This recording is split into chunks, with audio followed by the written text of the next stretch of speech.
Olá, seja bem-vindo à nossa última aula sobre teoremas booleanos. Mais especificamente, vamos falar dos teoremas de De Morgan. O primeiro deles é o seguinte: se eu tiver uma soma lógica entre duas variáveis, por exemplo, pode ser mais, na qual eu ainda vou ter, ao final dessa expressão, uma inversão, então eu executo uma soma lógica entre duas ou mais variáveis e depois eu ainda aplico uma inversão. Ela vai ser equivalente a eu inverter individualmente cada uma das variáveis e depois aplicar um produto lógico. Um ponto muito importante de uma simplificação de uma expressão algébrica é, primeiro, aplicar a inversão sobre a variável, sobre a expressão, sobre um termo específico, e depois executar as outras operações, seja de soma ou de produto lógico. Então, essas expressões aqui serão equivalentes. Então, eu executo uma soma entre as variáveis, x e y, por exemplo, e depois aplico uma inversão.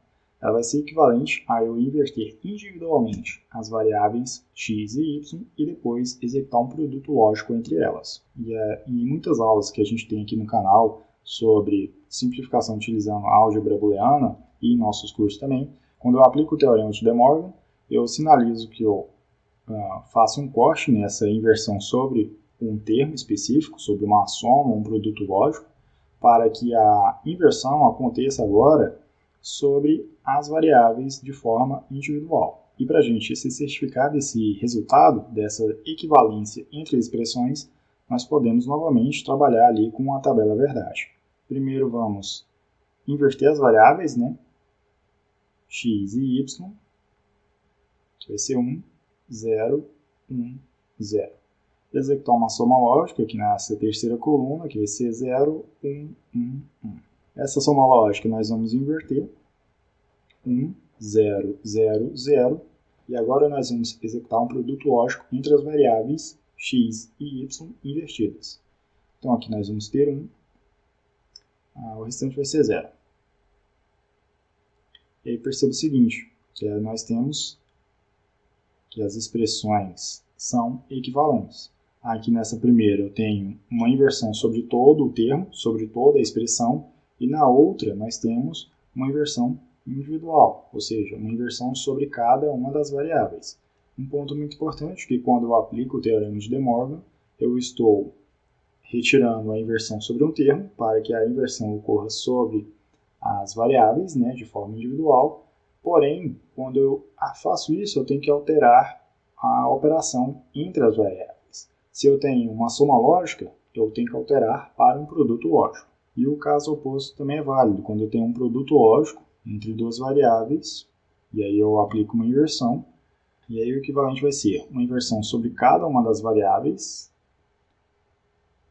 porém agora a operação que une essas duas variáveis vai ser uma operação de soma. Novamente, nós podemos trabalhar ali com a tabela verdade. Aqui vai ser 1, 1, 0, 0. Aqui vai ser 1, 0, 1, 0. Produto lógico agora. Aqui vai ser 0, 0, 0, 1.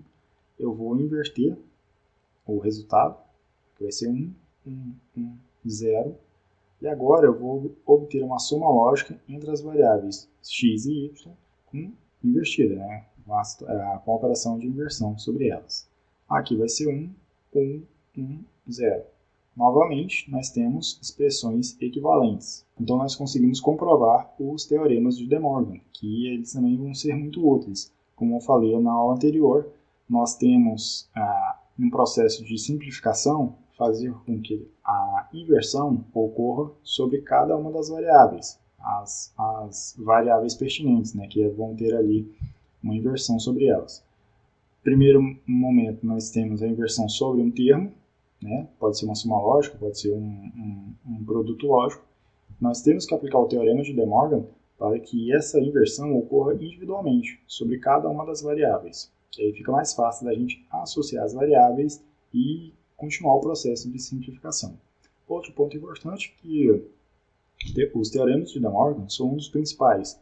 Então, quando a gente começa a simplificar um circuito, uma expressão, melhor dizendo, nós começamos aplicando os teoremas de De Morgan para ver depois, primeiro, né, para fazer com que as variáveis estejam dispostas de forma individual, fora ali de parêntese ou de uma expressão maior, que ali tem uma inversão, nós aplicamos o teorema de De Morgan para obter variáveis, né, com inversões apenas sobre variáveis e não sobre termos, para que a gente consiga associar melhor e identificar outras situações que nós podemos aplicar outros teoremas. Novamente, nós temos aqui o circuito lógico.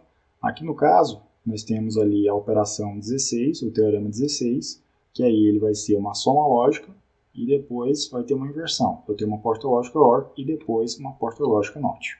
E aí vai ser equivalente a eu ter uma porta lógica AND de duas entradas, sendo que as duas entradas estão invertidas. Então, os circuitos serão equivalentes. Eu vou alterando aqui as variáveis e os seus valores vão alterando imediatamente também. Então, serão circuitos equivalentes. Eu vou alterando aqui o valor das variáveis e as saídas vão mudando no mesmo instante. E aqui é outra situação, vou alterando também os valores e aí nós vamos ter circuitos equivalentes também.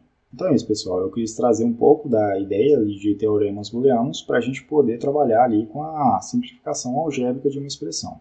Agora, se você quer saber mais detalhes sobre teoremas booleanos e também sobre processos de simplificação algébrica e também utilizando o mapa de Carnot, venha fazer o curso Aprenda Eletrônica Digital Passo a Passo. Nesse curso você vai aprender o funcionamento de cada uma das portas lógicas e também você vai aprender como obter uma expressão menor, ou seja, simplificada, a partir de um circuito lógico ou de uma expressão maior. Então nós vamos utilizar várias ferramentas e vários teoremas para obter um circuito lógico simplificado. Além de circuitos combinacionais, você vai aprender também circuitos sequenciais. E aí você vai entender a importância e o funcionamento da máquina de estados finitos, como ela pode te ajudar a desenvolver praticamente qualquer circuito lógico sequencial. Então, por exemplo, se você não sabe desenvolver um circuito contador síncrono de 4 bits, eu posso te ajudar através de um passo a passo. Então, você vai ter vários exemplos para você entender o funcionamento, e a aplicação dos procedimentos que eu passo para você. E se você quer aprender procedimentos específicos para projetar